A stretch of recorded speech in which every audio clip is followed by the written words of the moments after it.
함께 읽을 하나님의 말씀은 신약성경 로마서입니다. 신약성경 로마서. 제가 가진 성경은 신약성경 250페이지입니다. 신약성경 250페이지. 로마서 8장입니다.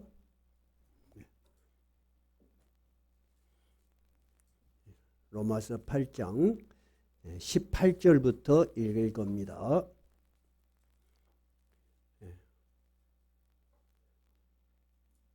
다 찾으셨어요? 네, 천천히 찾으십시오. 네. 자, 같이 한번 읽겠습니다. 생각하건대 현재의 고난은 장차 우리에게 나타날 영광과 비교할 수 없도다. 피조물이 고대하는 바는 하나님의 아들들이 나타나는 것이니 피조물이 허무한 데 굴복하는 것은 자기 뜻이 아니요 오직 굴복하게 하시는 이로 말미암음이니라. 그 바라는 것은 피조물도 썩어짐의 종노릇 한 데서 해방되어 하나님의 자녀들의 영광의 자유에 이르는 것이니라. 피조물이 다 이제까지 함께 탄식하며 함께 고통을 겪고 있는 것을 우리가 아느니라. 그뿐 아니라 또한 우리 곧 성령의 처음 익은 열매를 받은 우리까지도 속으로 탄식하여 양자 될 것 곧 우리 몸의 속량을 기다리느니라. 우리가 소망으로 구원을 얻었음에 보이는 소망이 아니니 보는 것을 누가 바라리요? 만일 우리가 보지 못하는 것을 바라면 참음으로 기다릴지니라. 아멘. 사람들은 아주 오랫동안 이 세상과 이 세상에 있는 고통과 그리고 결국 우리가 마지막에 당하는 죽음을 보면서 이 사망과 죽음의 고통으로부터 벗어날 수 있는 길이 없을까? 신학적인 용어로 말하자면 구원의 길이 없을까 하고 오랫동안 생각하고 찾아왔습니다.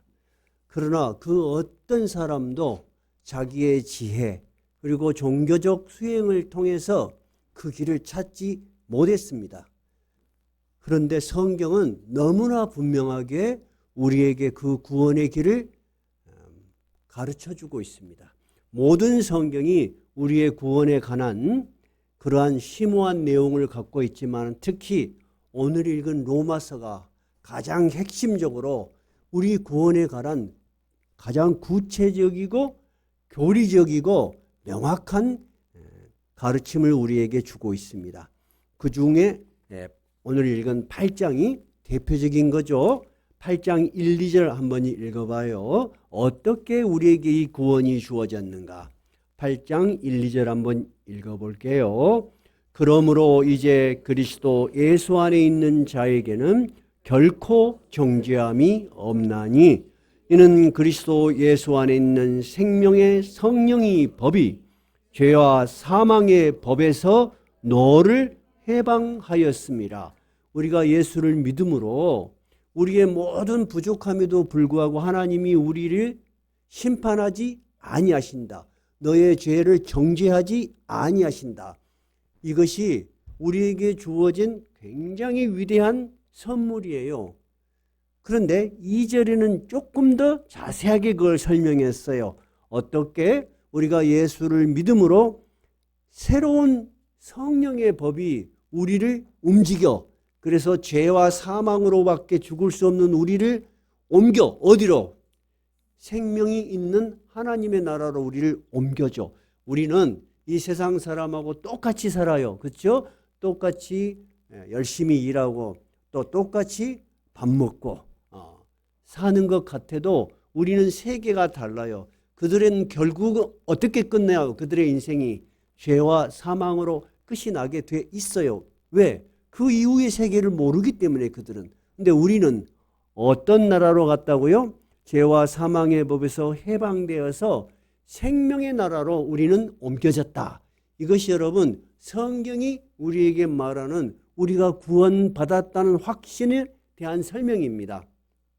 그런데 막상 우리가 교리적으로 신앙적으로 그런 말을 들었지만은 우리가 매일매일 살아가는 삶은 여러분 쉬워요? 쉽지 않아요. 그렇죠? 아무리 우리가 신앙적으로 살려고 애를 쓰고 또 우리가 주일날 와서 설교 들을 때는 맞아 나도 저렇게 살아야지 하는 생각을 갖지만 다시 세상으로 돌아가면 우리 역시 신앙대로 살기 힘들어요. 그죠?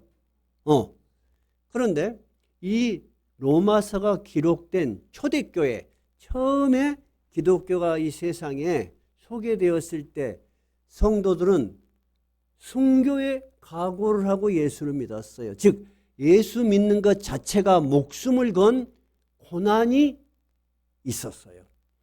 우리 지난주에도 이야기했지만은 지금 우리나라는 그런 고난이 있어요? 없어요. 근데 불과 150년, 200년 전 조선시대 기독교가 처음 우리나라에 들어왔을 때 그 기독교를 믿었던 우리의 어머니들, 우리 아버지들은 어때요? 엄청난 시련을 당했어요. 왜?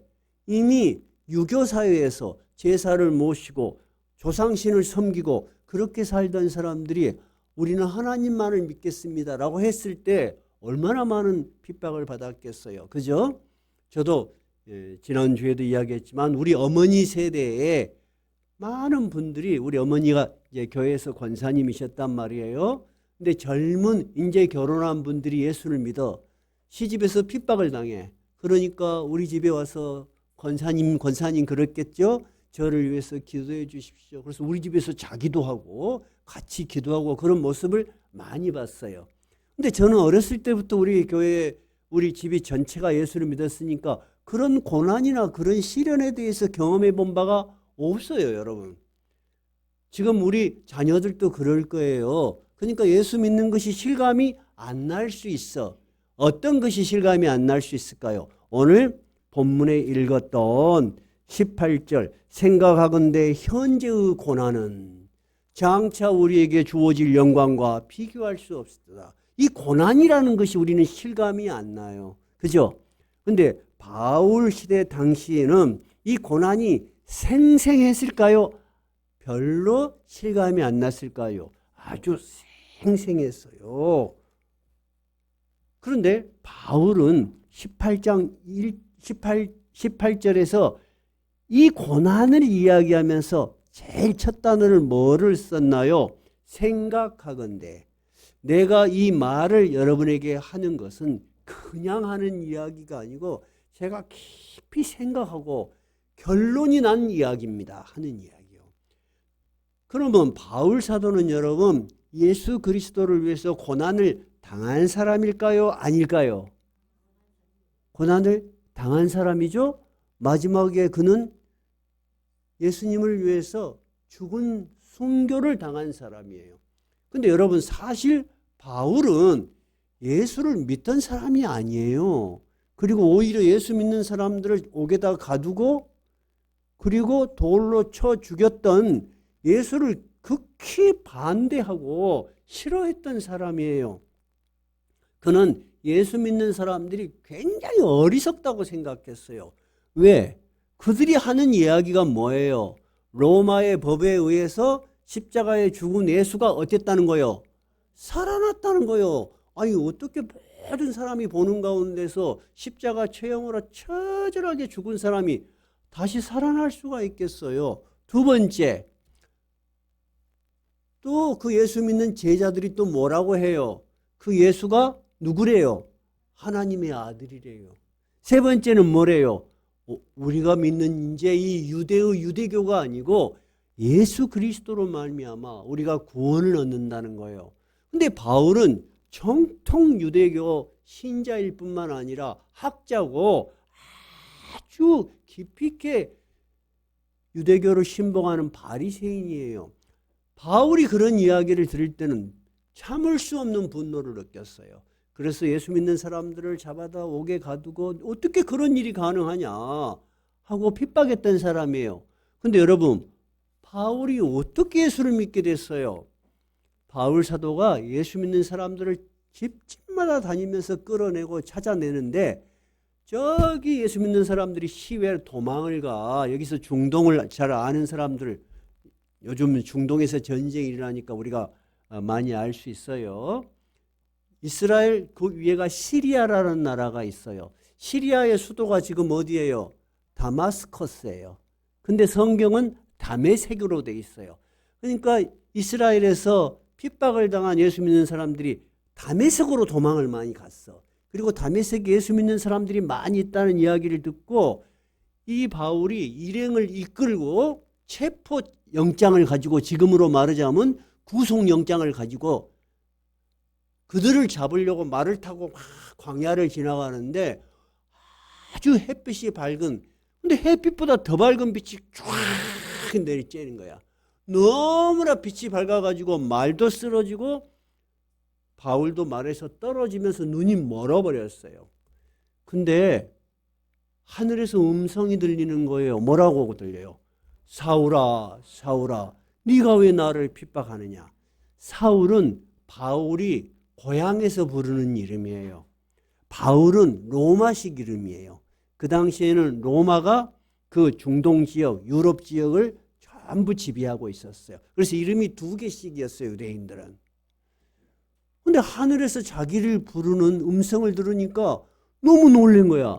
하늘에서 음성이 들렸다면 분명히 신적인 존재일 거 아니에요. 근데 누가 나의 이름을 알까?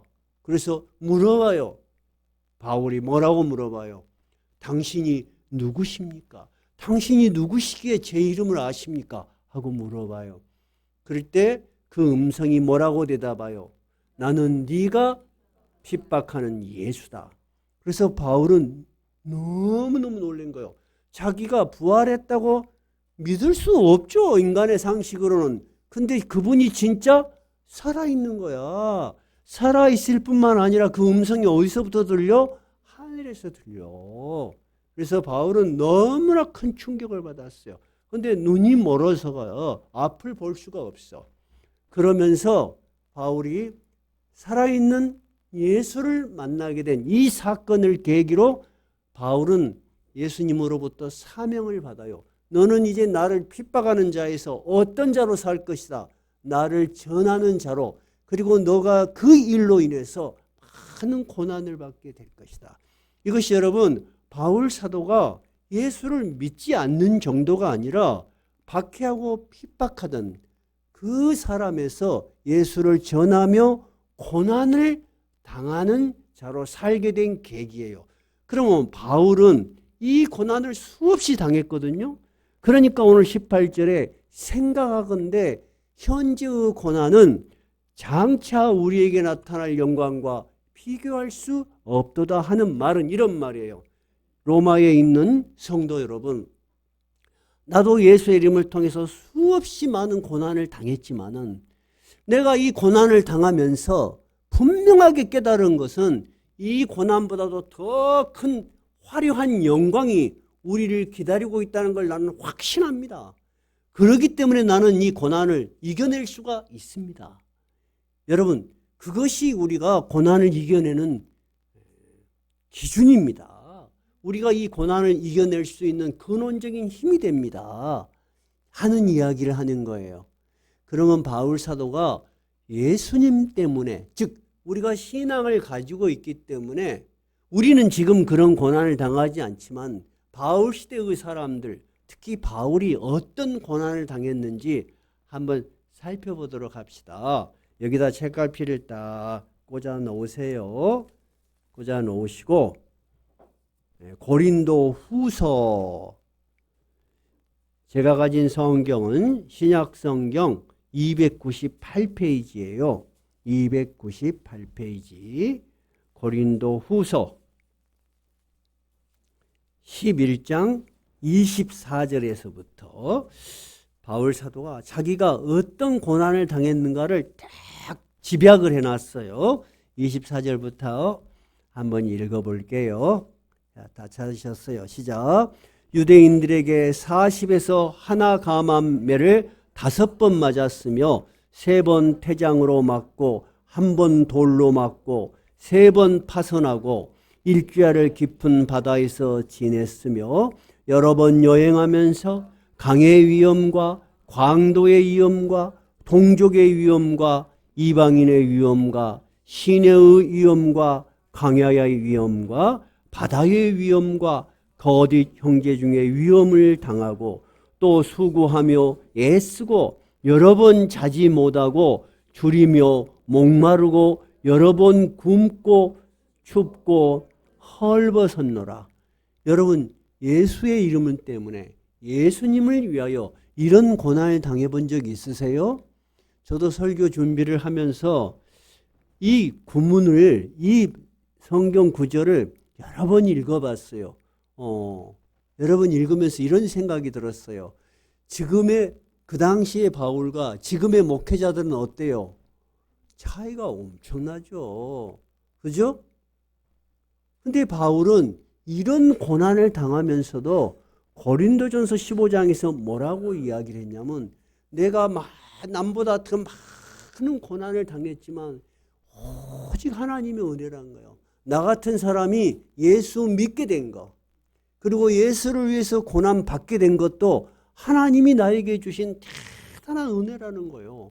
여러분, 바울이 그렇게 고난을 당하면서 하나님께 감사할 수 있었던 건 뭐예요? 이 우리가 믿는 믿음 안에 분명한 소망이 있다는 거예요. 세상 사람들은 도저히 알지 못하는 소망이 있다는 거예요. 그 소망이 어떤 소망일까요? 오늘 본문에 로마서 8장으로 다시 돌아가 봐요.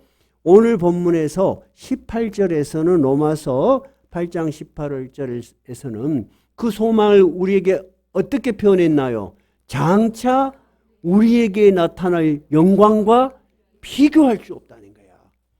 여러분, 저를 한번 봐보실래요?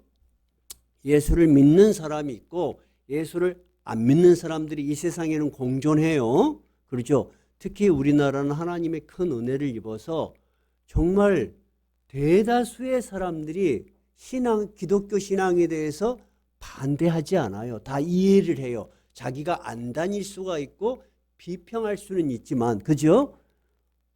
이해를 해요. 근데 제가 지난주에도 설교했지만 몇 시간이 가면 이북은 어때요? 성경 찬송을 가지고 있으면 정치범 수용소로 끌려가고 심하면은 사람들이 있는 데서 총살형으로 아주 예수 믿는 것을 박해요. 그래서 세계에서 가장 박해가 심한 나라 20년 동안 제1위가 어디예요? 북한이에요. 그들에게는 여러분 바로 이런 고난이 있어요. 그런데 실질적으로 정확한 데이터까지는 없지만은 그런 지하교회에서 활동하는 사람들의 보고에 의하면 적어도 20만에서 40만이 지금도 지하의 교회에서 하나님을 섬기고 예배하고 있는 거예요. 여러분, 그들이 잡히면은 정치범 수용소에 끌려가고 죽을 수 있는데 왜 그래요? 여러분, 왜 그런다고 해요? 그들은 분명하게 로마서 8장 18절에 있는 것처럼 우리가 지금 당하는 이 고난은 우리에게 약속된 우리가 하나님의 나라에서 얻게 될 너무나 큰 영광하고 비교할 수가 없어. 우리의 삶은 잠깐이고 우리의 고난은 잠깐이지만 우리가 하나님께 받을 큰 약속은 영원하도록 있는 약속이라는 거예요. 이것에 대한 분명한 믿음이 있었다는 거예요.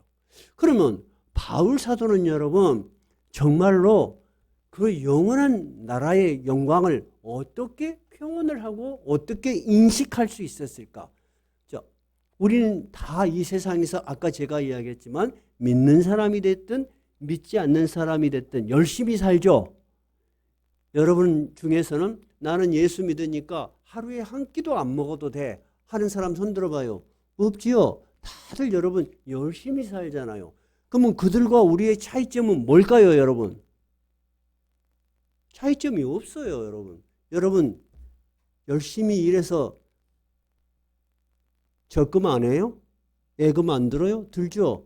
나는 미래의 희망이 있으니까 적금, 예금 그런 거나 전혀 안 한다. 한번 손 들어봐요. 없잖아. 똑같아.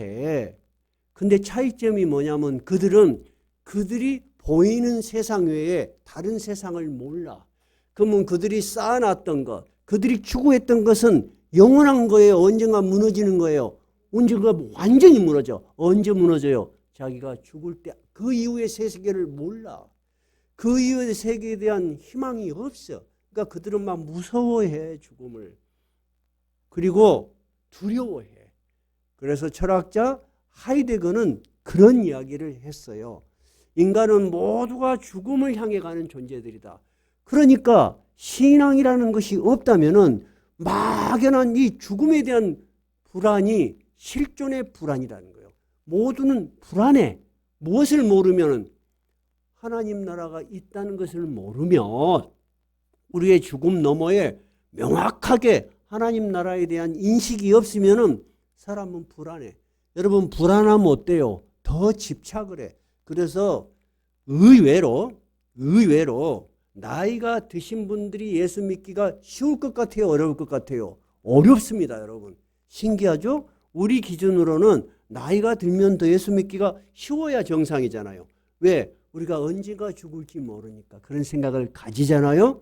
근데 그들은 예수를 모르면, 신앙이 없으면 더 불안한 거예요. 불안하면 어때요? 있는 것을 더 확 붙드는 거예요. 그래서 더 인색해지고 더 싸우려고 그렇게 애를 쓰는 거예요.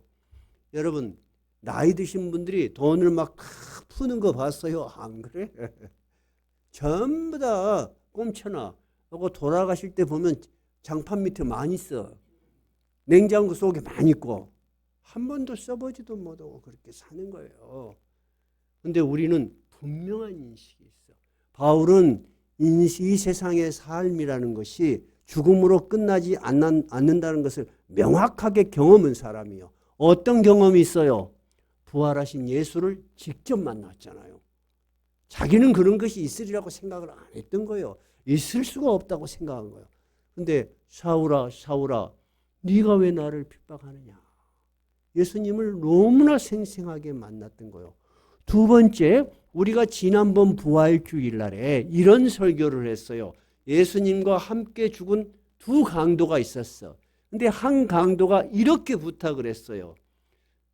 뭐라고 부탁했어요? 예수여, 당신의 나라가 임하실 때 나를 좀 기억이라도 해 주십시오. 이 강도는 죽어가면서 다른 편 강도와는 다르게 이 예수가 말하는 하나님의 나라가 있다고 믿게 된 거야. 근데 이 예수가 하나님의 나라를 다스리는 신적인 존재라고 믿은 거예요. 그러니까 다 예수를 십자가에 처형하면서 비웃어. 네가 하나님의 아들이라고? 그럼 내려와 봐. 이렇게 비웃는데 이 강도는 비웃기보다는 자기의 소망을 건 거야. 뭐라고? 당신의 나라가 임할 때 나를 기억해 주십시오. 예수님이 뭐라고 했어요? 오늘 네가 나와 함께 낙원에 있으리라. 그래서 우리가 지난번 부활절에 낙원에 대한 이야기를 했어요. 우리가 죽으면 우리 영혼 어디로 간다? 하나님의 나라로 바로 가. 하나님이 임재하여 있는 참으로 복된 나라, 그것이 낙원이라는 뜻이에요. 근데 우리 하랑이가 설교를 잘 열심히 안 듣는 것 같아도 다 들어요. 노트에 기록도 하고. 그래서 나한테 질문을 했어요. 저기 우리 남해화학 사택에 우리 벚꽃 구경으로 갈 때 봉고차에서 이런 질문을 했어요. 그러면 우리 하랑이가 거미를 길러요. 거미를 기르면 이 거미가 먹을 것이 있어야 되잖아요. 그러면 애벌레를 사. 그래서 거미를 줘. 그러면 거미가 애벌레를 잡아먹어. 그러면 하랑이 생각에는 애벌레가 좀 미안했던가 봐. 그러니까 이런 이야기를 해요. 야, 그럼 애벌레도 그러면 낙원에 갔겠네요. 그런 이야기를 해. 그래서 내가 이거 제대로 가르쳐야 되겠다. 사람에게는 영혼이 있어요. 그래서 낙원에 가든지 아니면 음부의 세계로 빠져가든지 고통의 세계로 가든지 하지만은 사람이 아닌 다른 피조물들은 하나님이 영혼을 주신 일이 없어. 그의 죽음과 함께 소멸이 돼. 그렇게 가르쳤어. 그러니까 이해를 했어요. 자, 다시 이야기를 돌아가요. 그랬더니 그 강도가 그렇게 부탁했을 때 낙원이 있다. 근데 우리가 실제로 낙원이 어쩐지를 구경해 본 적이 없잖아요. 근데 성경에 유일하게, 신약 성경에 유일하게 그 낙원을 갔다 온 사람이 있어요. 그 사람이 누구예요? 사도 바울이에요. 한번 찾아볼까요? 한번 찾아봅시다. 고린도 후서, 아까 있었죠? 고린도 후서 12장 3절. 고린도 후서 12장. 제가 가진 성경은 298페이지, 아까 우리가 읽었던 그 부분이에요. 12장 1절부터 한번 읽어볼게요. 12장 1절부터. 자, 시작. 모익하마 하나마 내가 부득불 자랑하노니 주의 환상과 계시를 말하리라. 내가 그리스도 안에 있는 한 사람을 아노니 그는 14년 전에 셋째 하늘에 이끌려 간지라. 그가 몸 안에 있었는지 몸 밖에 있었는지 나는 모르거니와 하나님은 아시느니라. 내가 이런 사람을 아노니 그가 몸 안에 있었는지 몸 밖에 있었는지 나는 모르거니와 하나님은 아시느니라. 그가 낙원으로 이끌려가서 말로 표현할 수 없는 말을 들었으니 사람이 가히 이르지 못할 말이다. 지금 바울 사도가 하는 이야기는 내가 의식이 있었는지 의식이 없었는지 내가 정확하게 말을 할 수가 없다. 나의 상태에 대해서는 하나님만이 아실 것이다. 그런데 내가 어디로 이끌려갔다? 셋째 하늘에 이끌려갔다는 거예요. 그러면 유대인들은 하늘을 세 개로 구분을 했어요. 첫째 하늘은 우리가 눈으로 볼 수 있는 대기권이에요. 둘째 하늘은 대기권을 벗어났지만 분명히 존재하는 우주 천체예요. 셋째 하늘은 뭐예요?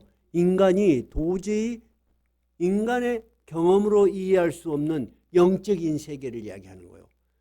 근데 이 바울 사도가 내가 셋째 하늘에 이끌려 갔는데 너무 경이롭고 하나님이 해주신 말이 너무 놀라워서 사람의 말로 표현할 수가 없었다. 이 이야기를 해요. 그런데 바울 사도가 왜 조금 전에 우리가 읽은 내가 왜 이렇게 고난을 당했다. 두 번째, 내가 이렇게 참으로 신비한 경험을 했다는 말을 하는가. 이게 이야기를 잘 들어야 돼요. 고린도 교회에 바울 사도가 교회를 개척을 해서 고린도에 예수 믿는 사람이 많이 생겼어요.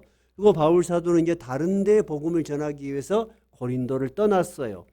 근데 그 고린도에 사람들이 많이 모여 있기 때문에 거짓 사도들, 거짓 교사들이 들어왔어. 근데 그 당시는 남에게 설법을 하고 남을 가르치고 잘 가르치고 나면 돈을 걷어서 주고 그렇게 생활을 하는 것이 그 당시에 하나의 문화였어요. 근데 그 사람들은 그런 일을 하기 위해서는 풍채도 좋고 말도 잘해야 됐어요. 그래서 그때는 수사학, 말을 잘하는 것이 하나의 학문의 영역이었어요. 근데 바울 사도를 이 사람들이 비난하는 거예요. 바울을 봐라. 외모도 시원찮지. 말도 잘 못하지. 그리고 그 사람이 자기 이익을 위해서 헌금을 모은다. 그리고 비난을 하는 거예요. 그러니까 바울은 한 번도 자기를 자랑한 적이 없어요. 그런데 이 고린도 교회에 이 흔들리는 교회에 뭔가 해야 되겠다는 생각을 한 거예요. 그리고 이 거짓 사도들이 그 모든 바울을 비난하는 근거가 뭐냐면 결론이 뭐냐면 바울은 진짜 사도가 아니다는 거예요. 그거 진짜 복음을 진짜 가르칠 수 있는 자격 있는 사람은 누구다는 거예요? 자기들이라는 거예요. 그러니까 바울 사도가 자기가 당한 고난을 지금까지 이야기하는 건 뭐냐면 이런 이야기예요. 너희들이 진짜 크리스찬이라면 주님을 위해서 어떤 고난을 당해봤냐. 우리가 신앙을 이해할 때는 신앙의 이름으로 다 잘되기만을 바라요. 그죠? 그리고 간증하는 분도 내가 이렇게 해서 성공했다. 우리나라가 대표적으로 그렇게 흘러왔어요. 근데 여러분 신앙생활을 해보니까 항상 잘 됩니까? 아니 그런 것이 아니고 내가 이해할 수 없는 고난도 있고 시련도 있고 아픔도 있고 그러던가요? 어느 것이 더 여러분 현실적이에요? 후자죠? 여러분이 그런 과정 속에서도 그 시련과 고난을 당하면서도 신앙을 붙들고 온 그것 자체가 여러분이 예수님의 제자다는 증거예요. 바울 사도가 지금 자기의 고난을 이야기하는 것은 나 이렇게 고생스럽게 살았다고 하는 이야기를 하려는 게 아니에요. 나는 이런 고난 속에서도 주님에 대한 약속을 철저하게 믿고 있고 나는 하나님의 영광의 나라가 올 것을 믿고 있다. 그러므로 나는 모든 시련을 이길 수 있다 하는 거예요. 바울 사도가 하는 그 이야기예요. 두 번째, 그들이 무슨 대단한 능력이 있는 것처럼 이야기하는데 나는 하나님께서 나를 셋째 하늘로 인도하여 하나님의 가르침을 하나님이 나에게 하시는 말을 들었던 사람이다. 그러면서 바울 사도가 12장에서 그 이야기를 이제 그만하겠다 해요. 내가 더 이야기할 수 있지만 나는 내가 잘나고 똑똑한 이야기를 하는 게 아니고 내가 부족한 이야기, 내가 모자란 이야기를 내가 자랑처럼 하겠다. 바울 사도의 의도는 이런 거예요. 진정으로 예수 그리스도를 믿는 것이라면, 믿는 사람이라면 너희는 너희가 당하는 고난을 자랑스럽게 생각해라는 거예요. 그것이 진정한 크리스찬의 성공하는 모습이라는 거예요, 여러분. 나는 우리 교회를 볼 때 여러분이 어떻게 제 말을 이해할지 모르지만은 우리 교회 교인들은 참 다양한 고난을 겪고 여기까지 오신 분들이요. 내가 이분들 이야기를 듣고 있으면 내가 이분들이 목사가 돼야 되고 내가 들어야 될 것 같아. 여러분 진짜 어려운 시간들, 고난들을 겪고 여기까지 왔어. 여러분들은 바울 시대에 그런 고난은 없을지 모르지만 우리가 주님을 위해서 주님의 이름을 붙들고 그 고난을 잘 참고 왔어요. 그랬죠? 그런 여러분에게 남은 영광이 있다는 거예요. 어떤 영광? 하나님께서 반드시 이 세상에 오시는, 그래서 온 세상이 변하는 그 영광스러운 날이 반드시 올 것이라는 거야. 그것이 여러분 바울 사도가 로마서 8장에서 현재의 고난은 장차 우리에게 나타날 영광과 비교할 수 없다는 거야. 이해가 되셨어요? 여러분 그런 믿음이 있으세요? 그런 믿음이 있으셔야지 여러분 지금의 고난도 이길 수 있고 또 영원한 소망을 가지고 살 수가 있어. 저도 이제 인생을 많이 살았죠. 돈을 많이 가진 사람도 만나봤고 정치 권력이 아주 있는 사람도 만나봤고 대통령을 옆에서 모셔본 사람도 만나봤고 수없이 만났어. 젊은 날에는 다 멋있었어 그들이. 그리고 힘이 있었어. 근데 지금은 다 일선에서 물러났어. 이제는 소망이 없어. 어디 가서 명함 하나 내놔도 옛날 사람이야 다. 그죠? 최근에 어떤 뉴스가 한 사람 떴어요. 중앙일보 논설위원 했던 김모 씨가 죽었어. 아니, 나는 이 양반이 굉장히 올고준 말을 많이 해서 경제적인 어려움이 있었나 보다 라고 생각했는데 돈이 300억이나 있어. 근데 인천대교에서 투신해서 죽었는데 CCTV들이 요즘 거기서 하도 많이 죽으니까 CCTV들이 다 있어. 그 CCTV가 비춰졌어. 근데 한참 내다보고 망설이고 몇 시간을 그러고 있는 거야. 자녀들이 그것을 보니까 어때? 너무 슬퍼. 우리 아버지가. 나는 가난하고 어려운 줄 알았는데 돈도 많고 빌딩도 많아. 근데 그 양반이 써놓은 것이 나는 길을 잃었다. 더 이상 여러분 어떻게 어디로 나가야 될지. 근데 우리는 길이 남았죠. 영원하게 남아있어. 우리는 하나님의 영원한 나라가 있다는 것을 우리는 믿는 거야. 근데 내가 왜 그 이야기를 하냐. 그 자녀들이 몇 시간은 그렇게 울었는지 몰라. 그런데 아버지 재산이 모르니까 자식들이 전부 변호사를 써가지고 아버지 상도 안 쳤는데 법적 싸움에 들어가서 다 무엇을 차지하려고? 돈을 차지하려고. 여러분 그러고 싶어? 나는 그렇게 살지 않은 게 좋겠어. 여러분이 남겨놓은 모든 것들이 그렇게 여러분이 소망한 대로 여러분들 자식에게 힘이 되고 능력이 되고 도움이 되는 게 아니라니까. 나는 그걸 믿어요. 각각 자기 인생을 노력하면서 사는 거 정말 귀한 거예요. 그러나 그것이 현실의 세계만 눈이 딱 꽂히면 거기까지밖에 사람을 생각할 수 없게 길을 잃을 수밖에 없는 거예요. 근데 우리는 영원한 세계를 분명히 바라보는 거야. 제가 지난주 지난주도 이야기했지만 저는 항상 인생을 10년 앞을 내다보고 계획을 하고 살아요. 나는 정말 하나님께 감사한 것이 뭐냐면 내 마지막 남은 인생의 10년을 하나님 나라에 들어갈 계획을 딱 세우고 사니까 너무 좋아. 근데 그런 기회를 누가 주신 거야? 하나님이 주신 거야. 난 목회자 안 되려고 발버둥 친 사람이야. 근데 하나님이 너 그 길 가면 안 돼. 이제 너와 같이 예수 그리스도를 믿는 이들을 위해서 네가 어렸을 때부터 배웠던 하나님의 복음을 전하면서 살아라 하고 나한테 맡기신 거예요. 나는 지금 감사해. 바울 사도도 이 많은 고난을 당했지만 내가 나된 것은 오직 하나님 은혜다. 여러분, 우리가 지금까지 이렇게 신앙을 붙들고 산 것은 하나님의 은혜예요. 그리고 어떤 고난을 겪었든 여러분 잘 사신 거야. 그리고 앞으로 우리에게는 분명한 승리가 있어. 왜? 우리에게 이 세상의 것과는 비교할 수 없는 하나님의 영광이 기다리고 있기 때문입니다. 오늘은 본문에 대한 더 깊은 내용은 여기까지 하겠습니다. 오늘 우리가 이 하나님의 말씀을 읽으면서 또 설교를 들으면서 우리가 마음속으로 생각해야 될 일들은 뭐냐? 우리가 신앙을 가지고 있지만 우리의 삶은 쉽지 않다는 거예요. 사람마다 다 틀리지만 고난이 있다 없다? 있다는 거예요.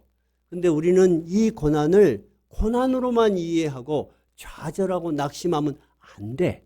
우리가 이 고난을 이길 힘을 우리에게 하나님이 주셨어. 그죠? 근원적인 힘은 어디가 있어요? 하나님께서 우리와 함께 하실 뿐만 아니라 우리를 위해서 영원한 나라를 준비하시고 우리가 들어오기를 기다리고 있다는 것입니다. 이것이 로마서 오늘 8장 18절 같이 한번 해볼까요? 생각하건대 현재의 고난은 장차 우리에게 나타날 영광과 비교할 수 없다다. 이 믿음이 여러분의 믿음이 되시기 바랍니다. 또 이 믿음이 여러분에게 확신이 있어서 이 세상에 어떤 고난을 당해도 이겨내실 수 있기 바랍니다. 찬양하십시다. 찬양 391장 오 놀라운 구세주.